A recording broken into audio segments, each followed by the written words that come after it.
Today, Moscow announced it will not renew the year-long deal that allowed Ukraine to export its grain through the Black Sea.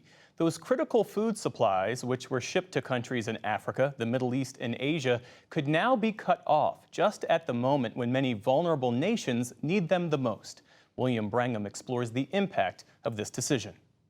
Jeff, the agreement, known as the Black Sea Grain Initiative, was brokered last year by the UN and Turkey after Russia's naval blockade of Ukrainian ports trapped millions of tons of corn, barley, and wheat. For the past year, Russian forces allowed Ukraine to ship more than 32 million metric tons of those grains through the Bosporus Strait and onto the rest of the world. The deal has been renewed 3 times, most recently in May. Tonight was the deadline to extend the deal, but Russia announced its suspension, complaining that Western sanctions have restricted the sale of its agricultural products. Because Ukraine is such a major producer of grain and other foodstuffs, UN Secretary General Antonio Guterres today said the end of the deal could have far-reaching consequences. Participation in these agreements is a choice, but struggling people everywhere and developing countries don't have a choice. Hundreds of millions of people face hunger, and consumers are confronting a global cost of living crisis, and they will pay the price. For more on what this suspension might mean, we're joined again by David Miliband. He's the president of the International Rescue Committee, a humanitarian organization that works in over 40 countries. David Miliband, great to have you back on the program. As you heard, Secretary General Guterres acknowledge that participating in this deal is voluntary. So what do you make of Russia's decision to not renew it? Well, this is a callous move that has been condemned by the UN Secretary General for a very simple reason. It piles agony upon risk for some of the most vulnerable communities in the world. And the impact is twofold. One is obvious and direct. For example, in East Africa, one of the most stricken regions when it comes to food malnutrition and hunger, 80% of their grain supplies come from Russia or Ukraine. But there's also an indirect impact, which I think is very important for your viewers to understand. That's the impact on global food prices. We all know in the United States or in the UK, food price inflation has been real. But it's twice as high, 40% over the last year, in countries that are most at risk of famine and malnutrition.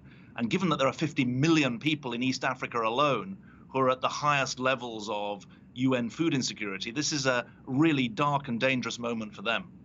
I want to touch on those impacts in a moment. But first, Russia's argument is that they pulled out of this deal because it was unfair to them, that the sanctions were hurting their ability to sell their agricultural products, even though there are no sanctions, we should say, on their particular products. One analyst we spoke to today argued that Russia's argument doesn't hold up to scrutiny. Let's hear what she had to say. It's important to remember that Russia is playing victim right now to a crisis of its own making. It's actually Ukraine that is suffering to a far greater extent than Russia is right now.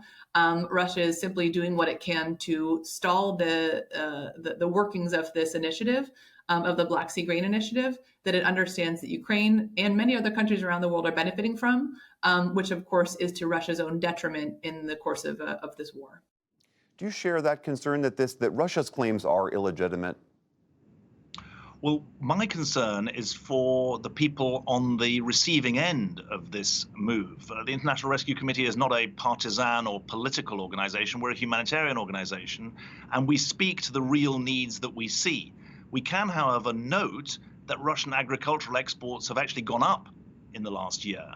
And our concern has to be with the fact that this grain initiative, which is so important for the global supply and demand of critical foodstuffs, but especially important in some of the most vulnerable parts of the world, is going to hit them very hard. There was no quid pro quo between Russian interests and humanitarian interests. This grain deal was done on its own merits, and it needs to be followed through on its own merits.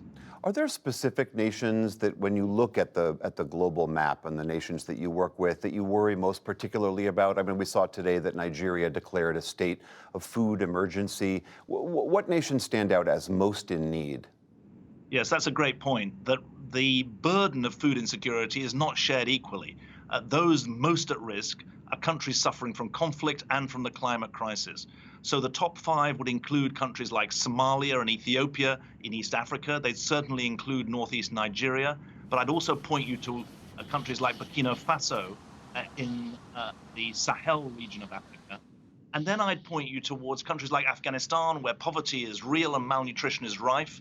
And even in the southern province of Pakistan, in Sindh province, there's now evidence of malnutrition as well that our teams on the ground are working to tackle. All of this isn't because there's a lack of food globally, it's because food price inflation, because of restrictions on the supply of food and interference with subsistence agriculture as a result of climate change is hitting these vulnerable communities the hardest. Your organization today called on the UN very specifically to beef up its efforts given the suspension of this deal. What specifically do you want them to do? And do you think they will heed this call?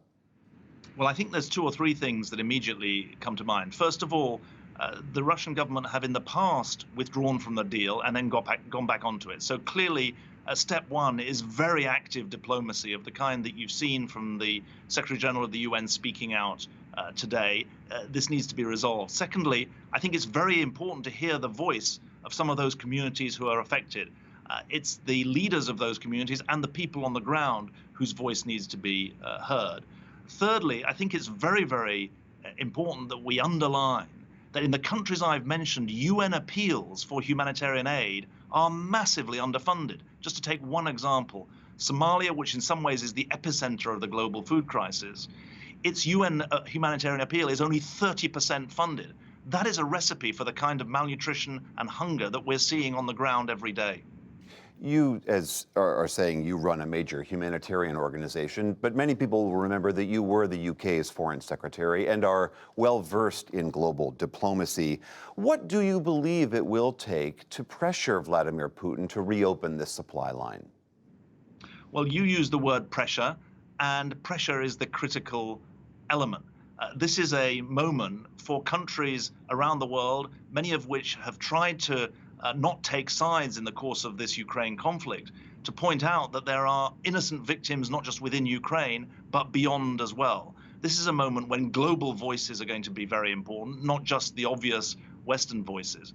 I think it's also very important that those Western governments that are criticizing the Russian move put their money where their mouth is and start fulfilling the pledges that are so much needed to meet those humanitarian funding appeals that are at the moment not being properly heeded.